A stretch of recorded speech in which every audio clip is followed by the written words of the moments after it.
Hello and welcome back to another video. What I thought I'd do today is just go through my Sega Genesis collection. It's not massive, hence there's no real need to sort of put music to it and do it in the same way that I've done with European and Japanese stuff, so I just thought I'd talk about it. So first of all, I'm going to go through the red box games that I own. The first one we're looking at here is Subterranea. Now believe it or not, about 3 or 4 years ago I bought this off eBay for £12.99 delivered from America, brand new and sealed. It's not sealed anymore. I opened it straight up. This is a very interesting shooter, well worth acquiring in my opinion. It's also released in Europe. I don't believe it was released in Japan. I love the artwork here. And you'll probably hear me say that quite a few times during this video, because I do believe some of the American stuff is actually really good. So that's Subterranea. Next up is Risk. Now, I was a bit hesitant whether to buy this originally, but it's actually a really cool game with a few different variations on the actual board game, including a more arcadey one. I do tend to enjoy the actual original board game aspect more than the arcade mode, but it's great to have both options available. Good game that. Here we have the Lost Vikings. I did have the European version of this, but I sold it to Marcus X-File 2708, or traded it towards a Neo Geo game some time ago. I did pick up the American version for very little money on eBay. And this is a cracking game, especially if you've got 3 people, because it supports the multi-tap and you can control a Viking each. It makes it a really enjoyable experience. Here we have Pirates. This is a game that's been released on multiple systems, from the C64 to the NES, and this is a cracker. Really is a great way to lose an hour. A few different sections there when you board the ships and fight the pirates, but just all about going around and destroying other ships and towns and invading places and taking territories and recruiting sailors. It sounds like it's really involving, but it's quite simple when you get used to it, and it's a lot of fun. So here we have Lethal Enforcers Gunfighter 2, and I do actually have the Lethal Enforcers big box set for the Genesis, you can see there. So I felt the need to buy number 2. Not really played with the light guns that much at all. Surprisingly accurate, the Lethal Enforcers games are. I wasn't expecting it, so I thought I'd pick up this second game. Got this for a steal on eBay, and it's hilariously bad. You know, the kind of game that's so bad it's funny. But if you're a fan of light gun games on the Mega Drive, there's not a great deal of choice, so Lethal Enforcer series is well worth checking out.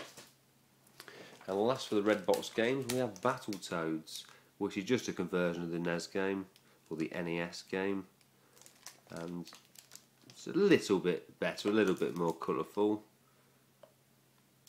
It's a very tough game. I've only recently managed to get past the surfboard level, so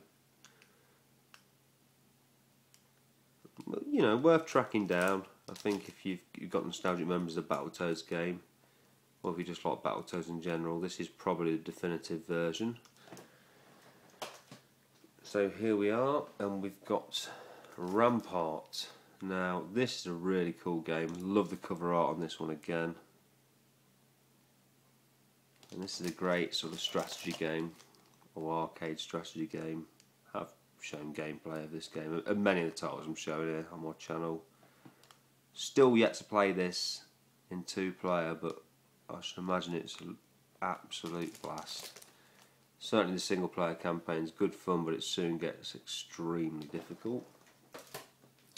Here we have Target Earth, also called Salt Suit Linos in Japan. Quite like the artwork on this one. Interesting game, I like the way the story unfolds. Not played it for quite some time, but definitely a good game that's kind of underrated, I feel. Here we have an arcade classic, 2 Crude Dudes. I remember playing this on my many trips to the seaside during my younger years. Brilliant conversion on the Mega Drive or the Genesis. It's called Crude Posters in Japan. And I just love this. It's if you're into side-scrolling beat-em-ups and you don't own 2 Crude Dudes, you need to rectify that ASAP. Here we have Air Busters, also known as Aero Blasters in Japan. Some of the most generic artwork I've seen on the system. I recently made a video about this free Kaneko Power Glove offer. Unfortunately, I don't own the glove, but this is a really, really good shooter. Definitely ranks up there with some of the best. Kind of expensive these days. I think at the time when I bought this, I got it for next to nothing. But you know, with artwork like that, what do you expect? So here we have Ultimate Kicks. I like this game. I like this game a lot. It's one of those titles that's sort of frustrating, but when you get in the zone on it, you can start to progress, and some of the levels are very, very imaginative. I think I like everything about this title, and this, I've played the arcade original, and this is perfect. I can't see any difference myself. So very good conversion there by Taito. Here we have Aero Biz. Unfortunately, a game I've not really got into. I understand it's brilliant. I watched my friend play it for about an hour. He seems to be enjoying himself. It's all about running your own airline. And it is actually 4-player compatible. So, really should sit down and give that some time. But Aerobiz, and again the artwork there. You know, that's real quality, that is. Real quality. So here we have Troubleshooter, probably my favourite artwork on the Genesis. You know, I love that. Not just because it features some semi-naked chicks, but just because of the actual design and the colours used. And this is actually Battlemania in Japan, one of the finest shooters on the system in my opinion. Absolute blast. It gets everything right, it ticks all the boxes. Very expensive Japanese version these days. Here we've got King Salmon, The Big Catch. This is sort of a fishing game by Vic Tokai with role-playing game elements. A little bit strange. I did lose many hours playing to my PSP. I've not found it to be the same sort of experience without the portable platform, but I think the main reason is it's so bloody difficult to actually catch king salmon. You can catch everything else, but king salmon are a rare beast indeed.